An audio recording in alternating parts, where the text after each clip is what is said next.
Hey, it's Prospector Jess. Tonight, it's all about the riffles. Sluice box riffles to be exact. What we're going to be talking about right now is how sluice boxes and the riffles in the sluice boxes play a big role in your optimum recovery of gold. Did you know there's more than one kind of riffle? I mean, like lots. So it's important to recognize kind of the benefits of the basic styles. Even your gold pan has riffles. See this in the corner here, these ridges? Those are all riffles designed to capture gold. If you turn this particular sluice box, or this particular gold pan, which is a round sluice box, to its side, it has an area here that's rough. It's not shiny like this area over here where it's really polished. This area is not so polished. It has little bumps all over it. That's a kind of riffle. So each type of riffle has a different purpose. And typically what you're going to get into is how those play a role in the recovery of gold, as you can see in this simple hand sluice that's on the picture on the page. So let's take a look a little closer. I'm going to pop you over here. Don't forget, we still have that 2020 deal going on, and I have something coming down the pipe here shortly. You might be interested. And if you're interested in more of a hard copy approach to this prospecting information and maybe a little bit more of the DVD style of format, hang on, because we're going to have something special for you up shortly. Let me know in the comments below if you're interested. So anyhow, for right now, we've got this idea that we're looking at a sluice box and we're thinking, how can we best, optimize the amount of gold we can recover for the kind of sluice box we have? Well, that really depends. So let's go to our famous handy-dandy blackboard where we'll talk about sluice box riffles. Now this time I'm going to freehand the whole thing. Let's see if I can do it. Let's change the color here to blue. That'll show up best on white. So if we look down on the top, this is looking down into the sluice box. Think of it as think of it as my cell phone here as a sluice box. Let me check to make sure I can see you guys. Be a good idea, huh? He was live yesterday. He was live the day before. Is he live now? That's the question. Checking. Live. Hey, there's 21 of you. I better catch you right now. All right. So the idea here is that if you're looking at my telephone sluice box, and I take this and instead of looking on the side, I look at the top, face down, face on. This is the picture I'm going to be drawing here. So looking down into your sluice box, we will have, let's say it's just our hand sluice. We're going to have this wedge here which funnels more water. That way I can operate in lower flow. One of the problems you have is if you have too much water and there's a high flow, you need to cut down this flow without disturbing it too much. And one way you can do that is simply to obstruct the flow a little bit around this thing, but you got to be real careful that you don't create little eddies coming down in here, or you can create havoc in how this processes your gold in the first set of riffles, which essentially are the black, typically black matting or blue matting like miner's moss. Now as we progress down the sluice, typically we'll see a series of riffles, some shorter ones and then some big fat ones. I'll draw big fat ones as a kind of oval. And why, in this particular case, all of these riffles are performing different roles. And each one is supposed to capture this. So this is supposed to capture the bigger nuggets. And this is supposed to capture the fines and some remaining nuggets that make it past coarse gold. And then way down here, is the last bit, the last legs of your fines. Now, that's a simple one-layer sluice box. Notice how the riffles all go across the whole width of the sluice. Another option would be for us to simply have a sluice that comes along, and if I were getting more flow and I had more gummy material like clays, I might want to opt for this kind of sluice box. This is essentially an alternating riffle sluice box. And what is it going to do? Well, it's going to cause a lot of turbulence to churn back and forth in a kind of S-curve motion so that the material has a chance to roll the mud off the rocks and stuff. Now you can do the same thing, and typically you do a combination of these in larger sluices where you're running a trommel. A trommel will basically act as a grizzly, but it's a rotating grizzly. So it's a circular device, kind of like my water cup here. And it rotates in a circle and has holes punched in it and water flow, a spray bar down the middle to wash the rocks and cobbles and have the same performance effect that this little riffle here is supposed to be doing, which is essentially allow the thing a longer chance and more banging around to knock your rocks on to your sluice and wipes the mud and gold that's stuck to the mud off and into the sluice box, into the matting and the other trap material down below. And so this thing will just continue on in an alternating rig. Now typically you'll see these in bigger sluices, and they'll be in multi-tiered affairs or side-by-side affairs that effectively allow it to separate out the larger material from the finer material and process them in different ways. You'd never really want to thrash your fines around this much, because it would tend to cause them to go into suspension and go right on out the back end, and poof, out goes your gold. So that's a bad idea. So those are two really simple ways of doing this thing. Let's erase this board again. Now, one of the things that's all the rage is looking at the side profile of a sluice matting or sluice riffle material. You might see something that looks like this, where it goes alternating heights of the mats. Or you might have something that goes with a big sweeping arc and some kind of fancy curve, because plastics are cool. You can do this kind of thing, where you have small stuff and then you have these big waves. We'll call this the surfer's sluice. Shh. So our surfer's sluice has these big waves, patent pending, that cause similar kinds of effects, and then behind each of these is maybe a little area that would collect some small material, and this might collect some big material and cause it to scrub off better. Everybody's got their own flavor of this stuff, and so I just want to point out, nothing wrong with this, and a lot of them are pretty effective. There's Miracle Matting by, I think, Keen, and then there's Gold Hog has their own matting, and so forth. And there's been a rage recently to looking down profile-wise. Remember those side-by-side where we go, riffles go across the sluice like this, and the water flow goes downhill. Well, there's also a new rage in flow that takes advantage of some interesting properties of fluid dynamics. And I say interesting because there are whole arguments made because the shape looks really cool, which it does, but the arguments are made about the flow and being a certain way. Well, the reality is, in almost every sluice I've ever seen, 50% or 90% of the flow is in turbulence. So all bets are off when it comes to a property like we're about to talk about, which is based on what's called laminar or steady stream flow. A very even, uniform, kind of one-dimensional thing, and then maybe it curves around a corner. That's laminar. The minute you get something trying to curve too fast, or you get something trying to move too fast, like going through a wedge, it will break into what's called turbulent flow, because that is less energy consumed. Now, the thing I'm referring to here is, and I'm going to probably blow the drawing here, but I'm going to draw a simple picture of a wedge and then a set of spirals, kind of like Archimedes' spiral. And the principle here is pretty cool, and that is that there's a principle that when you rotate something around in motion, you impart a centrifugal force to it. That force can be used to separate gold, just like gravity. And so a heavier object or a denser object will tend to go to the bottom faster and stick. So these things have the water flow coming down and then circulating through here, but the gold particle, I'm going to draw the gold in yellow here or something. I'll draw it in red just for fun. So the gold particle will kind of come to the edge here, and it'll stick.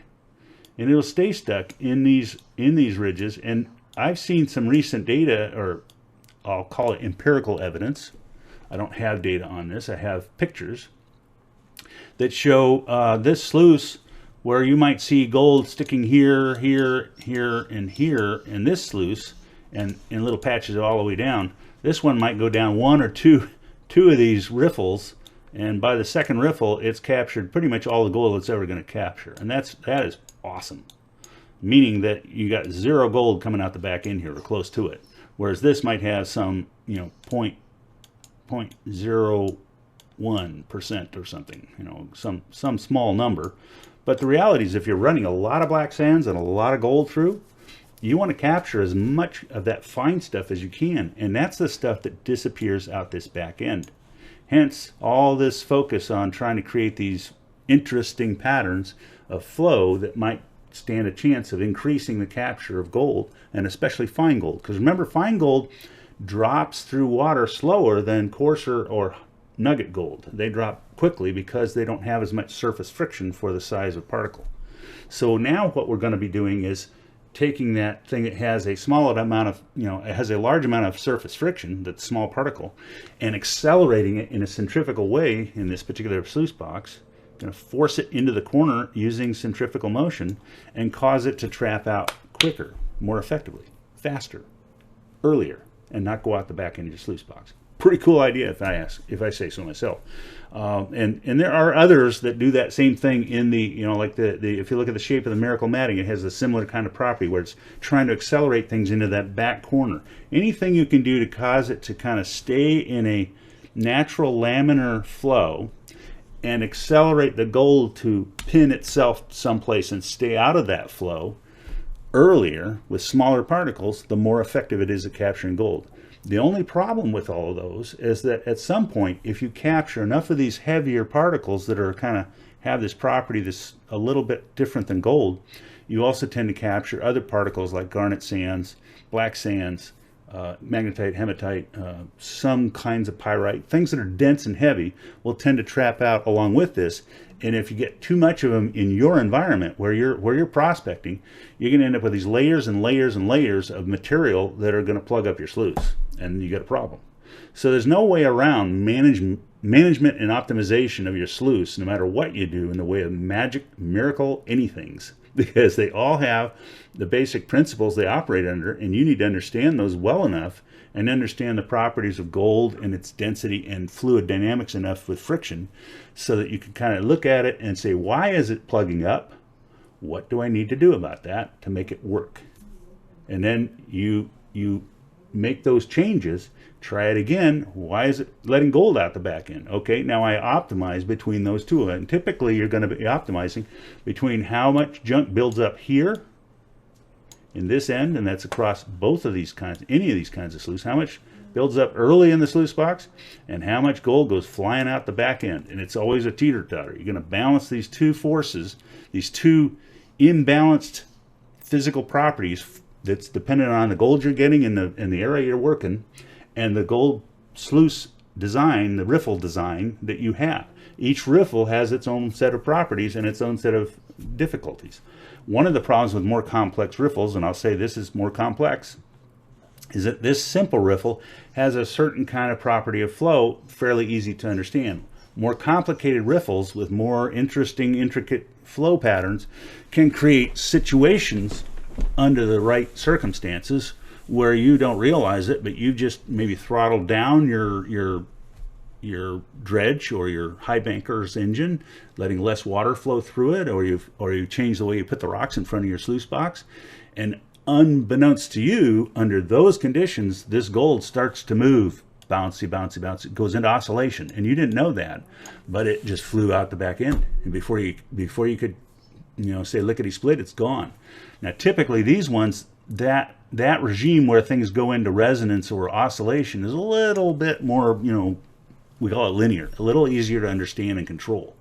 The more things you put in the way that are kind of unusual in their patterns, the more likely you'll get different variations. It's kind of like, we call it signal to noise in audio. It's kind of like throwing in an additional sound or vibration level, and all of a sudden finding that you've got this interaction between your fundamental frequency and this thing you just introduced, which may be out of the audio spectrum, but all of a sudden this one has this thumping sound associated with it, and you don't know where it came from. And the answer is, oh, we just created an interference pattern. We have resonance. You can do exactly the same thing in this kind of sluice box, either one of these sluice boxes. I'm not trying to say traditional sluices are better. I'm just simply saying the traditional sluice is a little less complicated and a little less hard to figure out when it does go into these regimes. these more newer sluices are going to take some time for us all to figure out. But, you know, hey, I'm up to it. Are you? So that's Prospector Jess and gold sluice box riffle design, and for gold recovery, the best gold recovery you can get, because that's what you want to do with your sluice, with your gold pan, anything you're operating with in the way of recovery equipment. You want to basically tune it to get the best gold for the site that you're in, under the conditions you're working with the amount of water or fluids or air or whatever you're using to power your sluice with, because it could be a dry washer. You want to be able to control that stuff to optimize the gold output for the amount of work and money you're putting into the front end. So that's Prospector Jess for tonight. Just checking in with you again. Here we go, sluice boxes and gold. So we've got a handful of comments here. Let's see how people are doing, and then we're going to get off. 20 people on. Good. Ricky's on there. Ricky Holmes. Hey. Dan Costa, Montana. Good to see you. That's good. And Ricky, thanks. I appreciate you checking in. And Michael Andreessen is here. Yeppers. And Stuart is here. Great. Hello. And Stuart says, Ontario, Canada. Hey, Stuart, how are those rocks and minerals you're checking out? Stuart's been kind of giving me some ideas on an area he's thinking about looking at, and he's been sending photographs. One of the things that we want to make sure you do is when you send the photographs, try to get as sharp a picture as you can with as good a contrast. I'm not saying that Stuart didn't do that, but I'm saying when in general you send them in, the better the contrast, the easier it is to determine crystal structures, the easier it is to see something. You know, I'll give you an example. This is that chalcopyrite, and from where I am right now, it should, even though it's small, it should be in focus enough that you can kind of see it glisten a bit. Now, as I move it into the camera is set at a fixed focal length, and I'm going to push it right up to the camera and see what it did. It just, you can't tell what this is from a dirt clod. That's the problem. And so you want to make sure that you get it close up, but you want to keep this rock image as tight as you can, but you want it sharp. I'm going to focus in on, show you how beautiful this thing is. So we turn it in and we focus down. There you go. Now you see what I'm looking for. See the rainbow structure and that crystalline, there's maybe some galena on the edge of it, and there's that rainbow color. This thing is chock full of distorted pyrite, copper pyrite crystals. They're distorted because they're interchanging the copper with gold and some other materials, lead, etc. But the whole idea is there's enough gold in this mineral to be well worth refining. And that's what you're looking for. You aren't necessarily looking for that gold nugget. You're looking for something really cool like that. So I just thought I'd throw that out there. I'm going to have to focus back in again. Excuse me. And so that's kind of what I was getting at when I went. What we usually call it is a macro focus lens. You'll see it by the flower on your camera. Turn it to the flower mode on your lens for focusing, and then focus in. Typically what you do is you're backing off from the object, like I was actually right up on that one, but if you have a lot of macro focus lenses won't focus closer than 2 feet. So you stand at 2 feet, you focus it into macro mode, and then what you're doing is using the zoom lens feature to zoom in on that material, the rock. So you have to hold it on a tripod or hold it against a wall steady so it doesn't vibrate, and get that sharp shot. If you get a shot as sharp as what I just showed you, now we can have a great discussion about what the crystal structures are telling you. And that's something I want to be able to help you with. But first, we're going to have to show you and teach you a little bit about how to shoot a rock, how to shoot gold. So that's it for tonight. I think we'll wrap it up right now. I just thought I'd throw that one in there. This is Sluice Box, Riffles, and Gold Recovery. Prospector Jess. And I look forward to seeing you tomorrow night. Like I said, we've got something special coming up for you.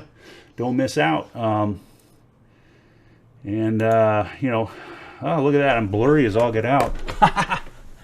Can't close that blurry. There. That's sharper. So anyway, with that, I think I'll leave you with the 2020 offer. It's still available. Get a check on that one, and let me know what you think. I know we've got a lot of people out there interested in what we're doing, and they want to know more. So that's one way to start learning. So I will catch you tomorrow. Prospector Jess, over and out. Thanks a lot.